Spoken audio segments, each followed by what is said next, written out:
Chosen one, everything is working out for me. Namhlanje ndicela nimamele nangu umyalezo. Zenilumke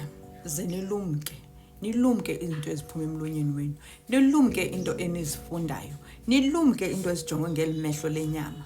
Nilumke into enizivumayo, into enizoyikayo, into enizijongayo. Nilumke. Uqala izolo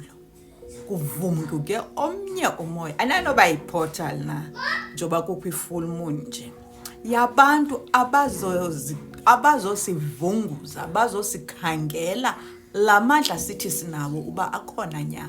sithe si-impenetrable kwiveki eziphelileyo sathi singophunyuka ngamphethe so bakhona abantu abangayithandiyo loo nto abafuna usibona ukuthi nyani siyilento sithi siyiyo na uzulumke ke mntana sekhaya indlela oyihambayo uzuyijonge unganyatheli naphi na kwaye unga-entertaini any energy eza kuwe engathi izokuthoba le unayo hamba ngale ndlela uhamba ngayo ulumkele bethuna athi umuntu sekuthuka sekuyuca uthi yo ndimo rongo nguwo right uxolo umuve uye kule ndawo ubusiya kuyo ujongane nendlela why ndithetha kanjena namhlanje bethunana ngale ntsasa yanamhlanje ndivuswa yinto ethi khawukhe ujonge kwenye yeza post zakho kwenzeka ntoni xa ndifika kwipost ndifika kunomntu that has written something 13 times lento lena ithetha izinto ezihlukeneyo ngezihlukene xa ndithi ndiyaqala uya kweyesibini manje kwezi comments azibhalileyo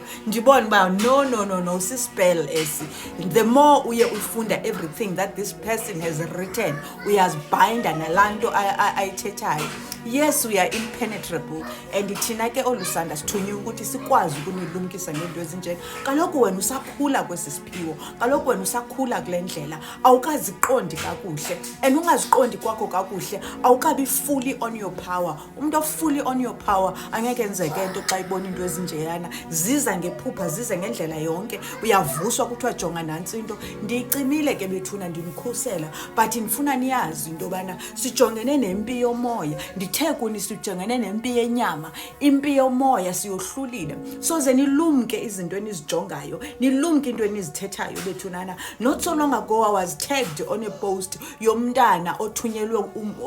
othungayo owenza lanto kuthiwa crocheting la mntana lona uthunyelwe izinto ngumuntu esenza ngathi uyamnceda la mntana uthi the more ebesithi xa isebenzisa lanto azive elala angathi uphelelwa ngamandla ogqibathi xa kuvele innumbers ezithile so siluwa ngenyama bethunana zenilumke abantu baza kwenza ngathi baza ngobele kanti bazokuvavanya lamandlu nawe kaloku abantu bethunana basenanto kwenza idilikile indawo yokuhlala idilikile indawo yomnyama zeningavumi ngani bethunana ngicela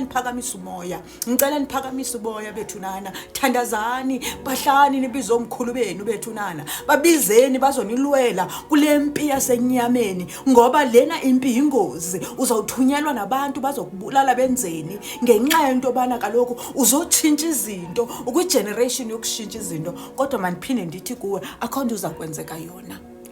kwenzeka yona phuma ekoyikeni asoyiki ngokoyikiswa bethuna singophunyuka bemphethe xa ilanga lifikile lizawufika kodwa nothi ukuthanda komuntu bethuna kuzabe kuvunyelwene ngapha sibuya khona kuthiwa hayi umntana wethu wenzile umsebenzi wakhe makabuye ngicela niphakamisa umoya bethunana chosen one ixesha lokudlala liphelile kudala ndisitsho kuni ningathetha kanje nani ndiva ndinomsindo ngoba abanye benu nisenexesha lokudlala bethuna khaniyekeni ukudlala ixesha lokudlala liphelile this is our time now phakama wena pure healer phakama uzolwela isizwe sakho wenu izigulana zakho zimile pha Camago love and life peace out family everything is working out for me makuphakani bethuna manihambe niyojima ngoku akho mntu leleyo ngeli xesha